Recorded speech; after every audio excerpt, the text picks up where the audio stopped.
Nāku klajā pie jums ar tādu nelielu paziņojumu. Nu, kādam liels, kādam neliels. Ar to, ko šobrīd piedāvāšu. Nu, kā jau katru gadu, decembra mēnesī, mums ir gada noslēgums, atskats uz pagājušo gadu un, protams, arī prognozes nākamajam gadam. Tad, nu, lūk. Es jums šogad piedāvāšu 3 veida izlikumus, par kuriem atsevišķi pastāstīšu, lai jūs varat izvēlēties savu. Tie, protams, nav par baltu velti, tas ir, protams, par samaksu. Un tie būs 3 dažādi veidi, par kuriem izstāstīšu sīkāk, bet šeit es parādīšu, uz kādām kavām tas tiks darīts. Šeit ir klasiskā Raider veita kava. Jūs jautāsiet, varbūt kāds, kāpēc tik maz kārts. Šis izlikums būs tikai un vienīgi uz vecajiem, jeb lielajiem arkāniem. Šeit ir šāda skaista kava. Patiesībā šīs 3 kavas būs izmantojams divos citos, teiksim, pēc manām sajūtām, kuram cilvēkam, kuru kavu ņemt, 2 citos izlikumos, un vienam izlikumam būs tikai un vienīgi lielie, jeb vecie arkāni. Tātad skatieties tālāk, ko es jums piedāvāšu. Es jums par katru izklājumu, izlikumu pastāstīšu atsevišķi. Un tā, pirmais izlikums, ko es jums piedāvāju, tas ir tā kā uz lielajiem, ja vecajiem arkāniem. Es šobrīd neko neprognozēšu, es jums tikai parādīšu, kā tas notiks. Tātad uz vecajiem arkāniem mums būs tā, ka mums pirmais jautājums būs 2023. gada rezultāti. Tātad, kas ir izdarīts, kas ir pabeigts, kas ir saprasts, kādi rezultāti gūti šajā gadā, 23. gadā. Otrs jautājums būs uzdevumi, kurus vēl tā kā nāksies pārnest uz jauno 2024. gadu, kas nav vēl līdz galam izdarīts 23. gadā.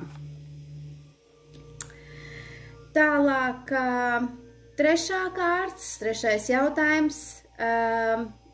Galvenais uzdevums, kas jums būs jāpaveic, kas jums būs tā kā, ar ko jātiek galā jaunajā 2024. gadā.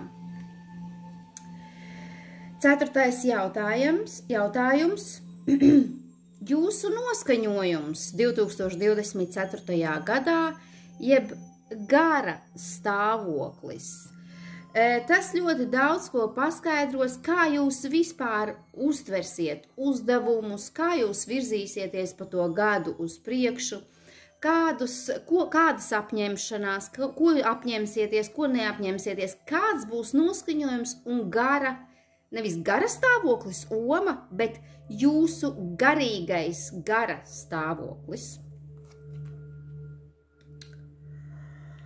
5. būs 2024. gada, tātad attiecības, personīgā dzīve.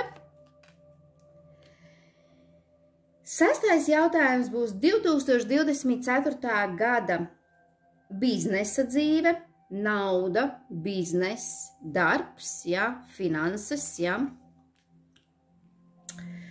7. būs negaidīts notikums, ko vispār nebūsiet gaidījuši, kas varētu notikt 2024. gadā.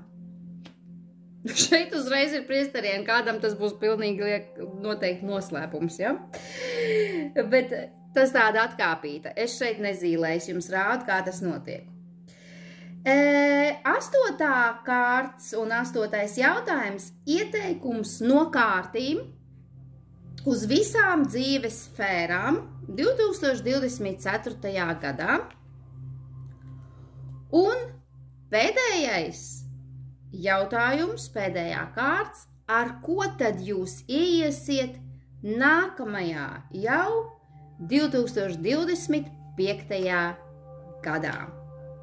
Lūk, tāds ir pirmais izklājums, pirmais variants no nākamā gada prognozēm, ko es jums piedāvāju.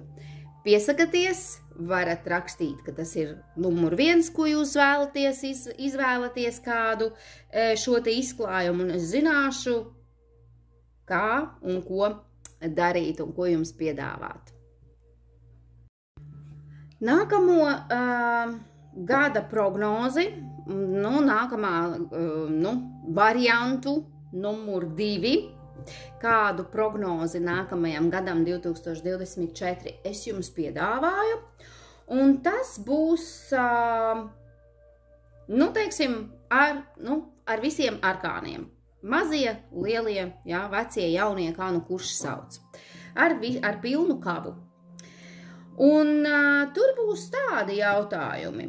Pirmā kārts un pirmais jautājums būs jūsu noskaņojums, jūsu gara stāvoklis, garīgais stāvoklis, noskaņojums 2024. gadā. Jūsu fokus, uz ko jūs fokusēsieties un kas jums būs visa gada garumā tāds nozīmīgs, uz ko fokusēties, tātad 2024. gadā. Nākamais jautājums un nākamā kārts būs par biznesa dzīvi. Tur ir nauda, darbs, finanses, bizness kā tāds, kuram tas ir, vai kurš grib izveidot, ja? Tālāk personīgā dzīve, attiecības, tā skaitā laulība vai šķiršanās un tā tālāk. Nākamā ir veselība, pašsajūta. Tālāk bērni, tā skaitā bērnu ieņemšana, kam tas būs aktuāli. 7. jautājums un 7. kārts parādīs, kas jauns ienāks jūsu dzīvē 2024. gadā. 8. kārts rādīs par to, kas vecs aizies no jūsu dzīves 2024. gadā. Un pēdējā kārts būs ieteikums no kārtīm uz visu 2024. gadu un šīm te dzīves sfērām, kuras būs apskatītas. Uz šo jūs man varat vienkārši pieteikties uz izlikumu numur 2 un saņemsiet. Ja pirmajā daļā varbūt neminēju, tad visi izlikumi ir šādā te formātā, kā es jums to parādīju.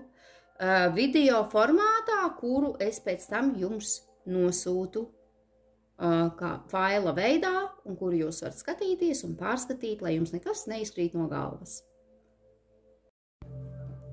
Tā, un trešais, tātad numur 3 izlikums, gada prognoze 2024. gadam, tas ir astroloģisks izlikums 12 mājas. Tas ir ļoti padziļināts tāds izlikums, un pastāstīšu par katru jautājumu, par katru sfēru, par katru izlikuma, teiksim, pozīciju, un tad jūs iespējams sapratīsiet, mēģināšu paskaidrot dziļi un saprotami. Tātad vienmēr mums sākas, tātad pavasars mums sākas ar auna zīmi, un tas ir viss, kad viss atdzīvojas, viss plaukst, un vienmēr auns tātad arī ir šī te pirmā māja. Atceramies, ka būs 12 mājas, 12 pozīcijas, kuras sauc par mājām.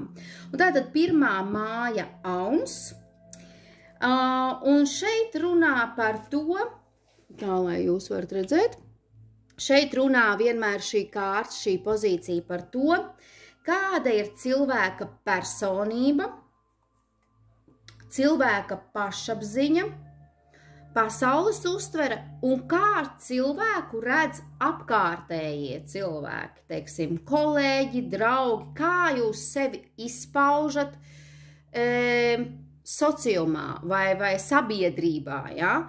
Kā jūs sevi izpaužat un kā jūs redz cilvēki, kā jūs vērtē cilvēki. Tā ir pirmā māja. Otrā māja atbilst, tātad mums nākamais ir Vērsis, astroloģijas pēc horoskopa, ja?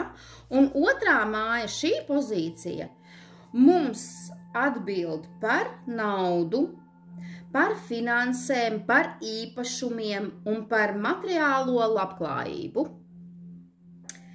Nākamais mums ir Dvīņi, trešā māja un Dvīņi, un šeit atbild šī pozīcija par komunikāciju, par sabiedrību, par to sabiedrību, kurā jūs atrodaties, ja?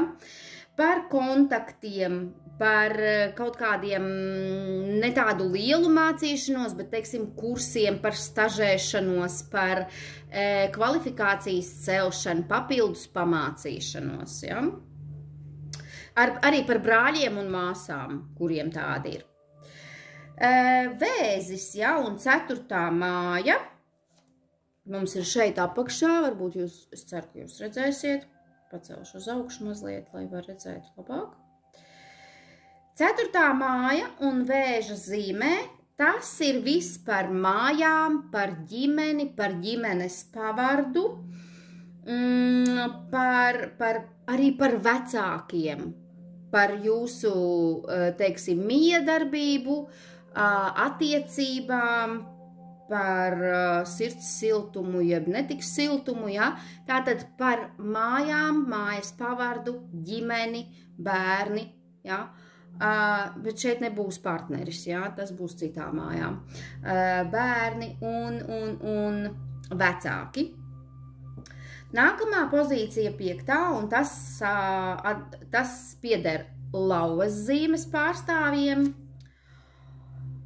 Un šeit šī pozīcija runā par izklaidēm, par baudu, par iemīlēšanos, bet nevis tādu, kas ir starp vīru un sievu par tādām partneru attiecībām. Šeit vairāk ir iemīlēšanās kā taureņa vēderā, kā aizrautību par kaisli. Ja? Un arī par radošumu, kā jūs izpaužat sevi radoši.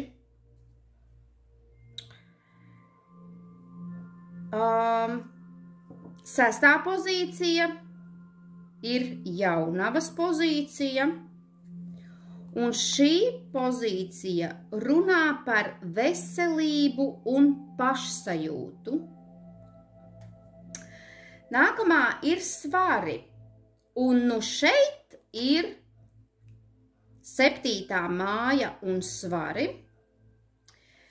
par privātām attiecībām, par laulību, par partneru attiecībām. Ja? Šeit ir tās partneru attiecības, laulības saites. Tālāk. 8. māja, un tā pieder skorpioniem, un tā ir runa, šeit ir runa par transformāciju, par juridiskiem jautājumiem, kaut kādām nozīmīgām lietām, darbiem, kas jāizdara 2024. gadā. Un, protams, arī par šķēršļiem, kuri iespējams varētu rasties un kuri būs jāpārvar. Nākamā māja ir 9. un tas ir strēlnieks. Un šeit ir runa par ceļojumiem, par izglītību, bet tādu jau augstāko izglītību, tādu, ne tādu skolu kursu pamācīšanos, bet jau tādu augstāku izglītību, ja? Un šeit iet runa arī šajā pozīcijā par filosofiju un par reliģiju. Nākamā pozīcija mums ir 10. māja, un tas ir mežāzis. Mežāža pozīcija.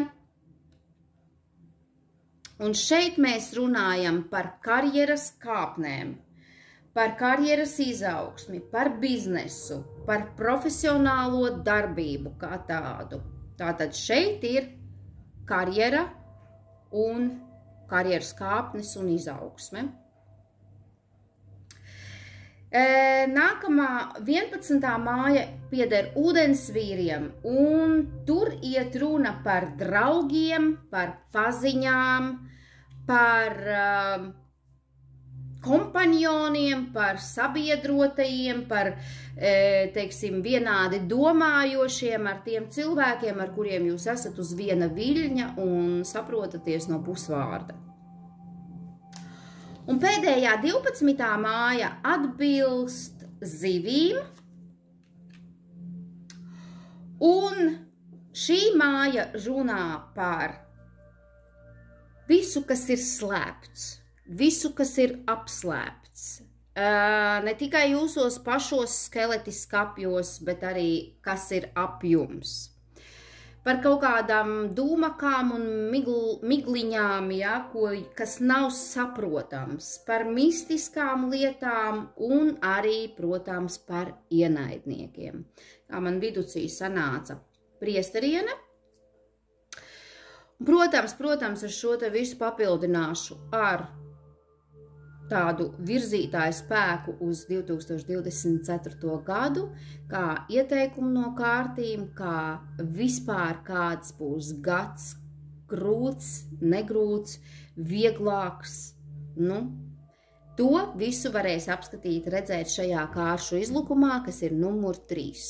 Un, protams, kā jau es iepriekš teicu, minēju, tas viss tiks ierakstīts šādā te formātā, kā es šeit jums tagad stāstu, kā es jums to rādu.